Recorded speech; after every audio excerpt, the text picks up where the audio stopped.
السلام علیکم پیارے دوستو، اللہ تعالیٰ کی طرف سے بھیجے گئے انسانوں اور جناتوں کی ہدایت کا سامان لے کر آئے آخری پیغمبر حضرت محمد مصطفیٰ صلی اللہ تعالیٰ علیہ وسلم کی پیدائش مبارک 12 ربیع الاول پیر کے دن صبح صادق کے وقت ہوئی تھی۔ آپ صلی اللہ تعالیٰ علیہ وسلم کی پیدائش پر دادا عبد المطلب کو بے حد خوشی ہوئی۔ انہوں نے ایک میگھا ذبح کیا اور اپنے پوتے کا نام محمد رکھ دیا۔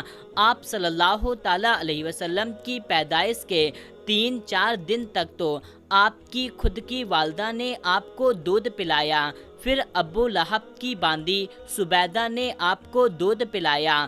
سبیدہ کے بعد دودھ پلانے کی شہادت حضرت سعدیہ حلیمہ کے حصے میں آئی۔ ہوا کچھ ایسا کہ مکہ میں یہ رواج تھا کہ ماں باپ اپنے بچے کو دودھ پلانے اور شروعاتی پرورش کے لیے شہروں سے زیادہ دیہاتوں میں رکھنا پسند کرتے تھے، تاکہ دیہات کی صاف شفاف ہوا اور وہاں کی زبان کے بیچ ان کی پرورش ہو۔ جب آپ صلی اللہ تعالیٰ علیہ وسلم کی ولادت ہوئی تو اس وقت مکہ میں بہت سارے لڑکوں کی پیدائش ہوئی۔ گاؤں سے دودھ پلانے والی بہت سی عورتیں آئیں جنہوں نے وہاں کے تمام بچوں کو لے لیا جو مالدار تھے، لیکن آپ صلی اللہ تعالیٰ علیہ وسلم کو کسی نے نہ لیا۔ سب نے آپ کو یتیم سمجھ کے چھوڑ دیا کہ ان کے والد نہیں ہیں، ان سے کوئی مال نہیں ملے گا اور نہ کوئی انعام ملے گا، لیکن وہ یہ نہیں جانتے تھے کہ یہ تو دو جہاں کے سلطان ہیں، انہی کے صدقے میں انعام اور خیرات بڑھتے ہیں۔ حضرت دائی حلیمہ فرماتی ہیں کہ میرا خچر بہت دھیما تھا، جس کی وجہ سے میں بہت دیر سے پہنچی، اور جب میں پہنچی تو تمام بچوں کو دوسری دائیوں نے لے لیا تھا۔ اب میرے ہاتھ کوئی بچہ نہ لگا۔ کسی نے مجھ سے کہا کہ عبد المطلب کے گھر میں بچے کی پیدائش ہوئی ہے۔ پہلی بار تو میں نے بھی لینے سے انکار کر دیا، کیونکہ ان کے والد نہیں ہیں، کوئی مال یا کوئی انعام نہیں ملے گا۔ پھر میں نے سوچا خالی ہاتھ جانے سے اچھا ہے کہ اسی کو لے کر چلتے ہیں۔ جب میں آمینہ کے گھر گئی اور اس بچے کو دیکھا تو میری آنکھیں پھٹی کی پھٹی رہ گئی۔ ایسا لگ رہا تھا کہ اس کپڑے میں لپٹا کوئی چاند ہو، آسمان سے چاند زمین پر آیا ہو۔ میں نے اس بچے کو لیا اور اپنے گاؤں کی طرف واپس چل پڑی۔ جو میرا خچر آتے سمے لنگڑا لنگڑا کر چل رہا تھا، اب وہی خچر گھوڑے کی طرح تیز رفتار میں سبھی خچروں سے زیادہ تیز دوڑ رہا تھا، اور سب سے پہلے میں اپنے گھر پہنچ گئی۔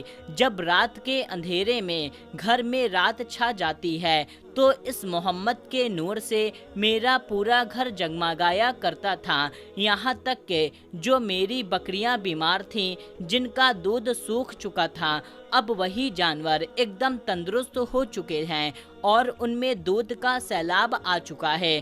اللہ پاک نے ان عورتوں کو یہ سزا دی جو نبی پاک صلی اللہ تعالیٰ علیہ وسلم کو نہیں لے گئی تھیں، کہ ان کے ساتھ ایسا ہوا کہ پورے گاؤں میں سوکھا پڑ گیا اور سبھی لوگوں کے جانور بھوک سے تڑپنے لگے۔ سوکھا ہونے کی وجہ سے کوئی گھاس چارہ نہیں ملتا تھا، ان کے جانور کے دودھ سوکھ چکے تھے، یہ جانور ایک دم دبلے پتلے ہو چکے تھے، بارش بھی نہیں ہو رہی تھی، پورے گاؤں میں سوکھا پڑا تھا، لیکن دائی حلیمہ کی بکریاں جہاں چرنے کے لیے جایا کرتی تھیں تو پیٹ بھر کر چارہ کھایا کرتی تھیں اور ان کے تھن ہمیشہ دودھ سے بھرے رہا کرتے تھے۔ یہ دیکھ کر کے سبھی لوگوں نے یہ فیصلہ کیا کہ جہاں پر دائی حلیمہ کی بکریاں چرنے کے لیے جاتی ہیں، وہاں ہم بھی اپنی بکریوں کو چرانے کے لیے بھیجیں گے۔ لیکن بکریاں ساتھ میں چرتی، لیکن دائی حلیمہ کی بکریاں پیٹ بھر چارہ کھاتی اور بہت سارا دودھ دیتی، اور باقی کی بکریاں بھوکی رہ جاتی اور کوئی دودھ نہ دیا کرتی تھیں۔ پھر کچھ عورتیں دائی حلیمہ کے پاس آئیں اور کہنے لگیں، اے حلیمہ، تیری بکریاں پیٹ بھر کر چارہ کھاتی ہیں اور دودھ بھی دیتی ہیں، لیکن ہماری بکریاں بھی وہیں پر چرنے کے لیے جاتی ہیں لیکن وہ بھوکی رہ جاتی ہیں، ایسا کیوں ہے؟ بارش بھی نہیں ہو رہی جس سے پورے گاؤں میں سوکھا پڑا ہوا ہے۔ حلیمہ آخر تیرے گھر میں اتنی برکت کیسے ہے؟ تو دائی حلیمہ فرماتی ہیں مجھے تو پتہ نہیں، لیکن جب سے محمد میری گود میں آئے ہیں تب سے یہ سب کچھ ہو رہا ہے، اور تب سے میں نے اپنے گھر کے سارے دیے بجھا دیے ہیں، کیونکہ محمد میں اتنی زیادہ روشنی ہے کہ میرے گھر میں اتنا اجالا رہتا ہے۔ دائی حلیمہ جاتی ہیں اور محمد صلی اللہ تعالیٰ علیہ وسلم کو اپنی گود میں لیتی ہیں اور بارش ہونے کی دعا کرتی ہیں۔ جیسے ہی ان کی زبان سے بارش کے الفاظ نکلتے ہیں ویسے ہی چھما چھم بارش ہونے لگتی ہے۔ یہ دیکھ کر کے سبھی لوگ بہت زیادہ خوش ہو جاتے ہیں اور محمد صلی اللہ تعالیٰ علیہ وسلم کو برکت والا بچہ کہا جانے لگتا ہے۔ جب بھی کبھی کوئی بچہ بیمار ہوتا تو آپ صلی اللہ تعالیٰ علیہ وسلم کا ننھا ہاتھ اس بچے کے اوپر رکھوا دیا جاتا، وہ بچہ بالکل ٹھیک ہو جایا کرتا تھا۔ جب کسی کی بکریاں بیمار ہو جاتی تو آپ صلی اللہ تعالیٰ علیہ وسلم کا ننھا ہاتھ اس بکری کے اوپر رکھوا دیتے تو وہ بکری پہلے سے بھی زیادہ تندرست اور تازی ہو جاتی۔ دائی حلیمہ فرماتی ہیں کہ جب بھی مجھے بھوک لگتی تھی تو میں محمد کے لبوں کو چوم لیا کرتی تھی، میری بھوک مٹ جایا کرتی تھی، اور میں نے بہت سارے معجزات دیکھے، یہ چاند، یہ سورج، یہ پہاڑ، یہ درخت صبح اور شام محمد صلی اللہ تعالیٰ علیہ وسلم کو سجدہ کیا کرتے تھے۔ میں نے دیکھا کہ صبح اور شام میرے در پر فرشتے آتے اور سلام کا نذرانہ پیش کرتے۔ جب میں کڑی دھوپ میں محمد کو اپنی گود میں لے کر کہیں جایا کرتی تھی تو یہ بادل کے ٹکڑے میرے اوپر چھا جاتے اور مجھے دھوپ سے بچایا کرتے تھے۔ آپ صلی اللہ تعالیٰ علیہ وسلم 5 سال تک دائی حلیمہ سعدیہ کے ساتھ رہیں۔ جب آپ صلی اللہ تعالیٰ علیہ وسلم 6 سال کے ہوئے تو آپ کی والدہ حضرت اماں آمنہ آپ کو لے کر کے اپنے ننھیال رشتہ داروں سے ملنے گئی۔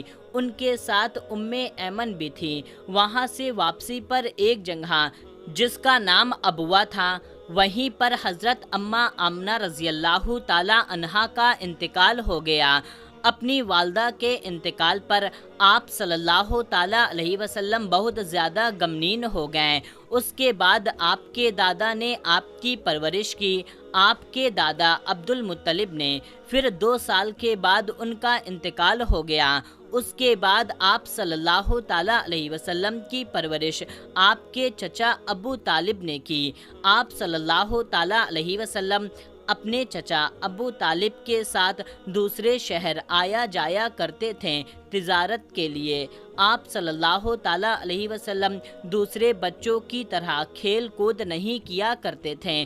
جب بچے آپ کو کھیلنے کے لیے بلاتے تو آپ صلی اللہ تعالیٰ علیہ وسلم فرماتے میں یہاں کھیل کود کرنے کے لیے نہیں آیا ہوں۔